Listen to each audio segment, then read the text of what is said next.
बाहर बिठाया जा सकता है, जबकि संजू सैमसन की वापसी की संभावना जताई जा रही है। वहीं अक्षर पटेल की जगह भी खतरे में बताई जा रही है। बल्लेबाजी में अभिषेक शर्मा और वैभव से बड़ी पारी की उम्मीद होगी, जबकि गेंदबाजों को भी पिछले मुकाबलों की गलतियों से सबक लेते हुए बेहतर प्रदर्शन करना होगा।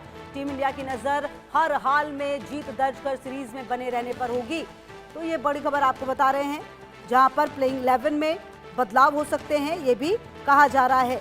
और आखिरकार किस बदलाव के साथ इंग्लैंड से चौथा T20 है आज। वैभव सूर्यवंशी 2 मैचों में 27 रन बना सके हैं, नजर उन पर भी रही है। और ऐसे में भारत और इंग्लैंड के बीच 5 मैचों की T20 सीरीज का चौथा मुकाबला गुरुवार को ब्रिस्टल के काउंटी ग्राउंड में खेला जाएगा। मैच भारतीय समय के हिसाब से रात 10 बजे शुरू होगा। इंग्लैंड सीरीज में 2-0 से आगे है।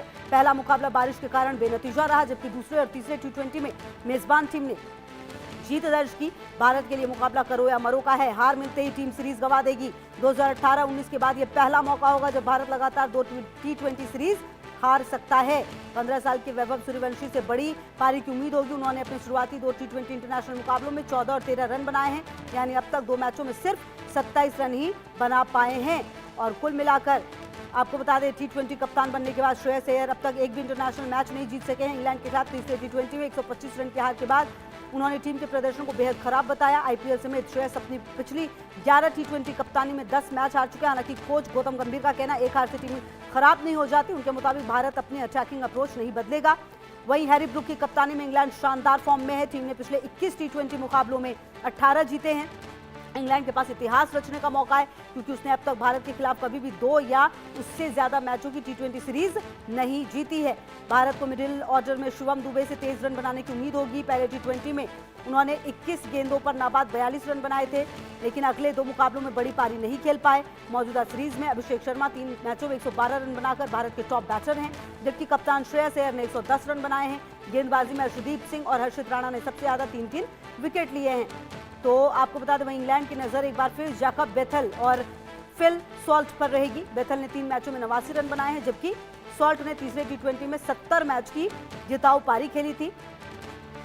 और मेरे साथ सुदीप राजपूत मेरे सहयोगी, ज्यादा जानकारी के लिए इसी खबर पर मेरे साथ जुड़ गए हैं। सुदीप, देखिए, आज भारत के लिए करो या मरो की स्थिति है, करो या मरो की स्थिति, और दूसरी तरफ इंग्लैंड के लिए इतिहास रचने का मौका है।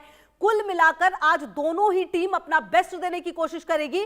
भारत वो टीम रही है जिसने T20 वर्ल्ड कप जीता है, उसके बाद इस सिचुएशन में टीम इंडिया को देखना यह बहुत ही ज्यादा अविश्वसनीय है। सुदीप, बिल्कुल, देखिए, साफ तरीके से आप कह सकते हैं, क्योंकि टीम इंडिया जिस तरीके से वर्ल्ड चैंपियन बनती है, उसके बाद किसी की उम्मीद नहीं थी कि टीम इंडिया विश्व मतलब इतिहास में पहली बार जो है जाके आयरलैंड के सामने वो अपने घुटने टेक देगी, वहां पर मुकाबला हार जाएगी। साथ ही साथ किसी की उम्मीद नहीं थी कि जो इतनी टीम मजबूत है, और दूसरी तरफ आप इंग्लैंड की टीम को देखेंगे तो उनके चाहे फिल सॉल्ट हो, चाहे जॉस बटलर हो, जो और खिलाड़ी वहां पर थे, वो इतने अच्छे फॉर्म में नहीं थे। लेकिन इंग्लैंड की टीम जिस सटीकता के साथ वहां पर बल्लेबाजी करती है, इस तरीके से गेंदबाजी करती है, वो कहीं न कहीं टीम इंडिया के ऊपर भारी पड़ता हुआ नजर आया था। आपको याद होगा कि तीसरे T20 मैच के बाद जोफ्रा आर्चर, जो तेज गेंदबाज हैं इंग्लैंड के, उन्होंने काफी ज्यादा मजाक बनाया था टीम इंडिया के प्लेयर्स का। उन्होंने साफ तरीके से कहा था कि ये छोटी बाउंड्री नहीं है, सपाट पिच नहीं है, यहाँ पर गेंद जो होती है वो उछाल मारती है, बहुत ज्यादा स्विंग होती है। तो इस तरीके से कहीं न कहीं हमने तैयारी करके आई थी, यानी कि वो इनडायरेक्टली जो कह रहे थे कि भाई साहब ये इंडिया नहीं है, जो आप जहां खेल रहे थे वो ऐसा पिच नहीं है, यहाँ पर IPL आप नहीं खेलते हैं, ये पिच ऐसी है जहां पर आपको समझना होगा गेंदबाजों को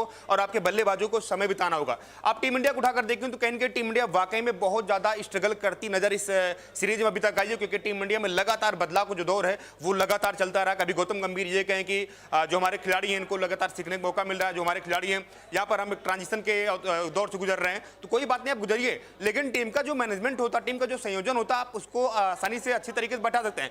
आप इस बात से अंदाजा लगाइएगा कि शायद गौतम गंभीर को इस बात का विश्वास नहीं था। तीसरा T20 में जब टीम इंडिया आती है, वहां पर शिवम दुबे के पहले हर्षित राणा को बैटिंग के लिए भेजा जाता है, अक्षर पटेल के ऊपर विश्वास नहीं जताया जाता है, तिलक वर्मा को आप बनाया वाइस कप्तान, और वाइस कप्तान बनाने के बाद वो वनडे वाली पारी खेल रहे हैं, टेस्ट वाली पारी खेल रहे हैं।